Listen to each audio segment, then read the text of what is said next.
promoción y protección, ¿no? Desde el lado de ustedes, ¿cómo se trabaja? ¿De qué manera? Bueno, primero comentar un poco de qué se trata el Servicio Local, que es un organismo de protección y promoción de derechos, que está creado por ley, la Ley de Promoción y Protección Integral de Derechos del Niño, que es una figura que viene a reemplazar a la figura antigua del juez de menores, del régimen de patronato, y a través de del dictado de la Convención de los Derechos del Niño y acoplado por nuestra Constitución, se forman estos organismos de protección local. Nosotros intervenimos en todos los casos, todos aquellos casos que haya una situación de una posible vulneración de derechos de niños, niñas y adolescentes. ¿Lo hacen desde un lugar de oficio o esperan que llegue la denuncia? Los ingresos de posibles situaciones de abordaje o de protección se generan desde muchas vías. Las más comunes obviamente son las denuncias, efectivamente, de cualquier tenor de la denuncia, ¿no? Pero donde haya violencia en principio y que haya niños que intervengan en el medio. Sí. Y ingresos pueden generarse desde salud, desde las escuelas, incluso desde una denuncia espontánea en la sede del servicio por alguien que viene a poner en conocimiento alguna situación de vulneración de niños. Encontramos situaciones de violencia familiar, muchísimas, a veces conflictivas vinculares, sí, que no llegan a ser un ejercicio de la violencia, pero sí discusiones, digamos, que no logran resolverse por los que son parte de esa familia. En sus hogares, claro. En sus hogares. Sí, sí. Hay abuso sexual, infantil, y básicamente son esos los temas que más abordamos. Ajá. Ajá. Yo te voy a hacer una pregunta más personal. Yo sé que sos una profesional, pero ¿qué pasa cuando llega a vos un niño con estas temáticas, no? Debe ser muy fuerte desde tu lugar trabajarlo. Yo particularmente tengo mi análisis hace muchos años, porque soy psicóloga, y el código de ética también así nos lo exige de alguna manera.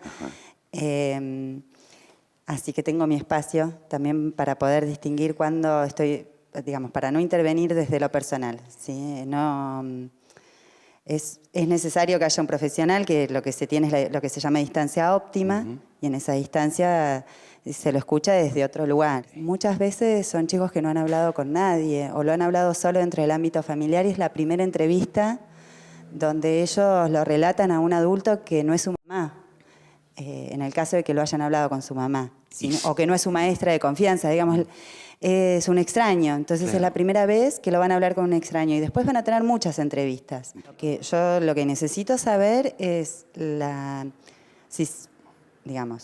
potencialidad de que se vuelvan a vulnerar sus derechos.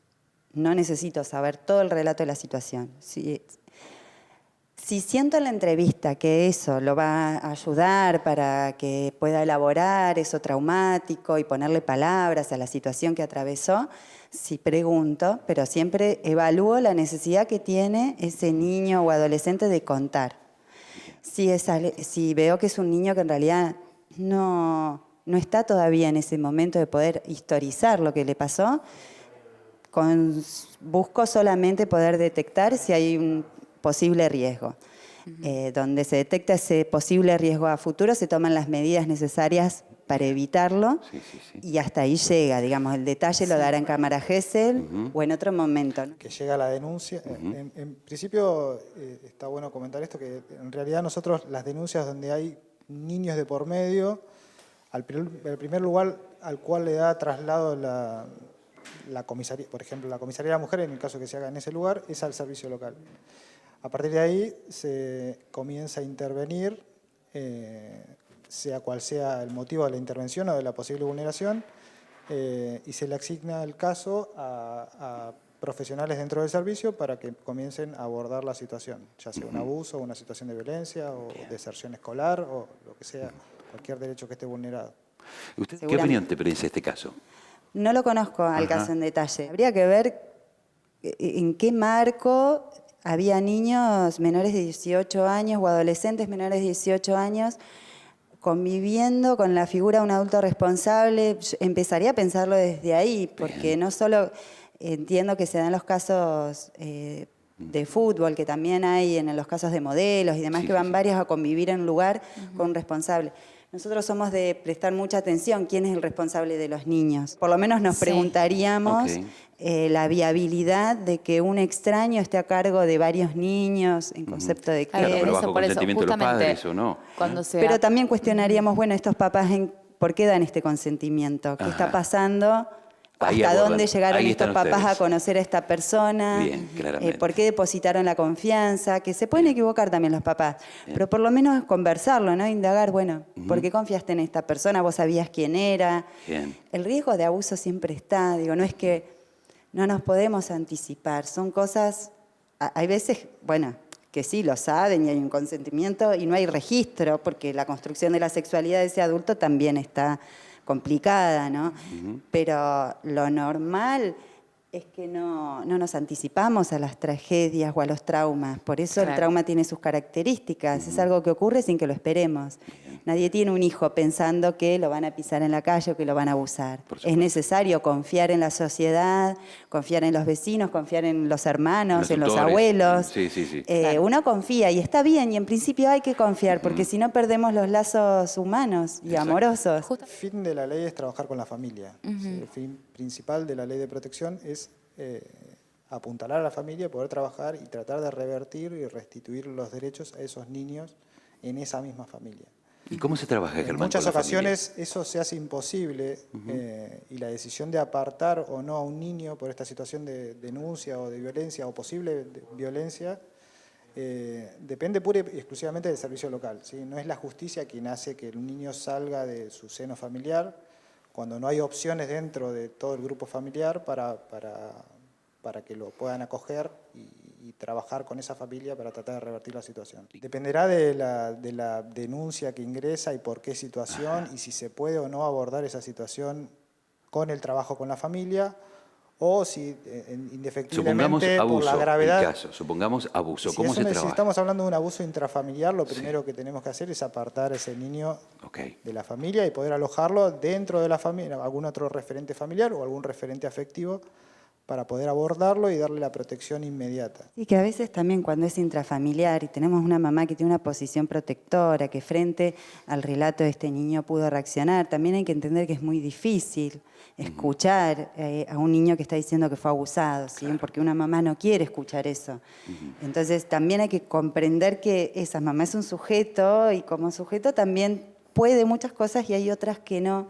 Y entonces ahí nosotros también podemos acompañar. Hay que poner las palabras muy claras y ver hasta dónde esta mamá es capaz de hacerse cargo de lo que está pasando o no. No es que en los casos de abuso los padres tienen responsabilidad, ¿sí? O han descuidado a sus hijos. Estas son cosas que le pueden pasar a cualquiera.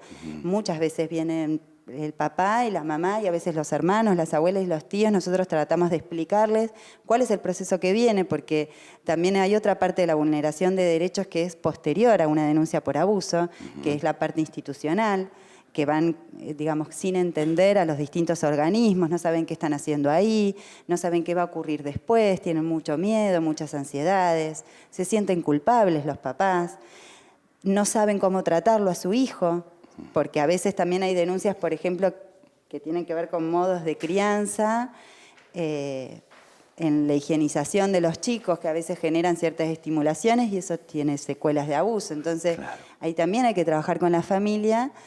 Bueno, el respeto por el cuerpo del otro, que por más que sea un niño, tiene sensibilidad y hay que respetarlo y hay que acompañarlo en el crecimiento y en el desarrollo de esa sexualidad. Y ese es un trabajo que nosotros también hacemos. Debe de pasar trauma. también la no aceptación, ¿no? En algunos casos. Sí, que no lo pueden creer, que cómo puede ser. Y sí, también hay que contenerlos para que ellos puedan soportar. Claro. No saben si preguntarle o no a su hijo, no saben si le hace bien a su hijo que ellos hablen del tema. Primero hablar con su hijo. ¿Cómo se habla con un hijo de esos temas? Y se hace promoción de la salud. Bien. Porque si nosotros somos un organismo que surge a partir de que hay un montón de cosas que dentro de una familia no se logran resolver por sí mismas, que dentro de una comunidad no se logran resolver por sí mismas. Si familiarmente y comunitariamente pudiéramos proteger realmente a los niños, no haría falta un servicio local. Entonces, primero tiene que empezar en casa. Digo, hablo le explico cómo es su cuerpo, cuáles son las partes íntimas, cuándo se pueden tocar y cuándo no. Digo, si lo estoy bañando, lógico que lo voy a tocar para higienizarlo, pero esa higienización tiene que estar vinculada con los hábitos de higiene.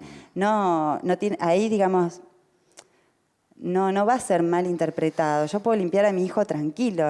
Con la parte de educación se viene trabajando en forma conjunta y solidaria, con reuniones semanales, donde se hace el ingreso, o sea, se plantean casos que van surgiendo en las diferentes escuelas y de todos los niveles, y a partir de allí se diseñan estrategias para el abordaje en forma conjunta.